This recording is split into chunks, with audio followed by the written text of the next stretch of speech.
under the boughs where the shadows. ঘড়িতে এখন বাজে 8:30। আমাদের বেরোনোর প্ল্যান ছিল 7:30। তো একটু লেট হয়ে গেছে। আর হ্যাঁ, আজকে আমরা খুব একটা দূর যাচ্ছি না, বাড়ির আশেপাশেই যাচ্ছি। 60-70 কিলোমিটার হবে। একটা ছোট্ট রাইড। আসলে এই রবিবারটা বাড়িতে বসে একটু বোর হই, যার কারণেই ভাবলাম একটু বাইরে ঘুরে আসি। সো সকাল সকাল আমরা বেরিয়ে পড়েছি। আমি একাই নেই, আমি আছি আর আমার বন্ধু আছে। দুজনে মিলে বেরিয়ে পড়েছি। আমরা যাচ্ছি আজকে ফারাক্কার কাছেই যাব। ওইখানে আশেপাশে একটু ঘুরবো, সময় কাটাবো, দেন ব্যাক করব। আর হ্যাঁ, আমি এই পুরো ভিডিওটাতে ভয়েস ওভারই দিয়েছি। আমি কথা একটু কম বলার চেষ্টা করব, একটু র ভিডিও বেশি থাকবে। আপনারা দেখতে থাকুন।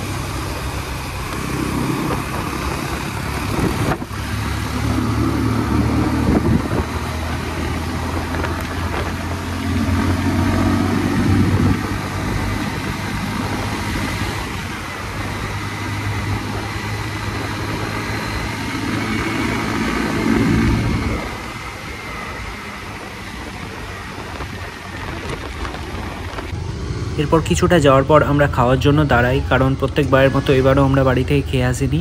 সেই কারণে এখানে কিছু খেয়ে নিব, দেন রাইড কন্টিনিউ করব।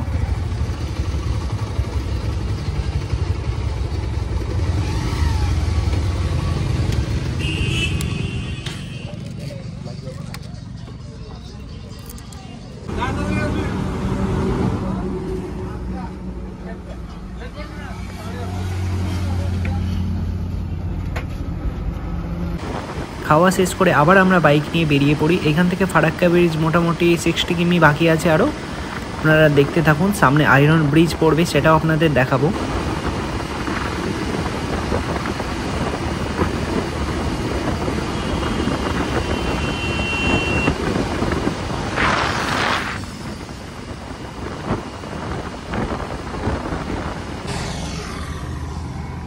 এই হচ্ছে আয়রন ব্রিজ। আমরা এখানে 2-5 মিনিট দাঁড়াই, এরপরে ফের আমরা রাইড কন্টিনিউ করি। রোড কিন্তু খুব সুন্দর।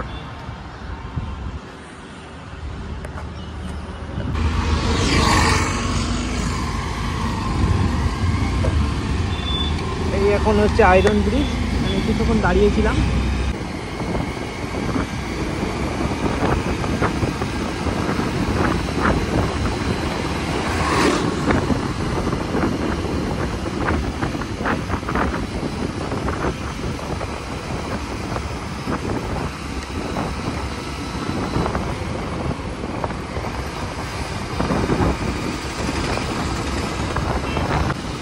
হচ্ছে NH-12। রাস্তার কন্ডিশন খুব ভালো, বাস মাঝে মধ্যে ব্যারিকেড ছিল যেগুলো একটু সমস্যা দিয়েছে।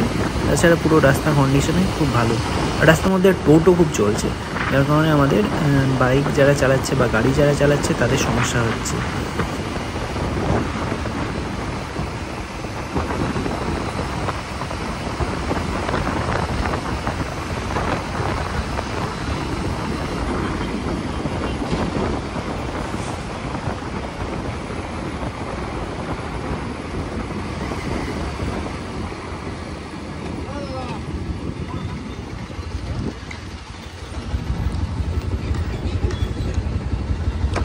কি হয়েছে?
আমরা দেখতে দেখতেই পৌঁছে গেলাম ফারাক্কা ব্যারেজ। এইখানে আমরা বাইক পার্কিং করে আমরা একটু ব্যারেজটা ঘুরে দেখি।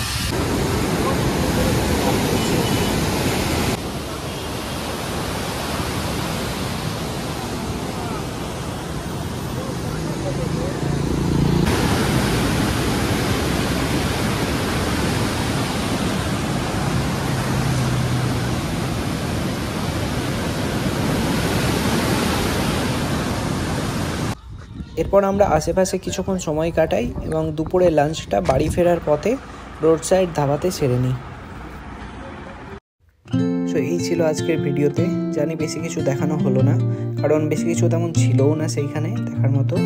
পরের বার আমি ভালো কোনো জায়গা গিয়ে তোমাদের সামনে ভালো কিছু ভিডিও তুলে ধরবো। দেখা হচ্ছে পরের কোনো ভিডিওতে।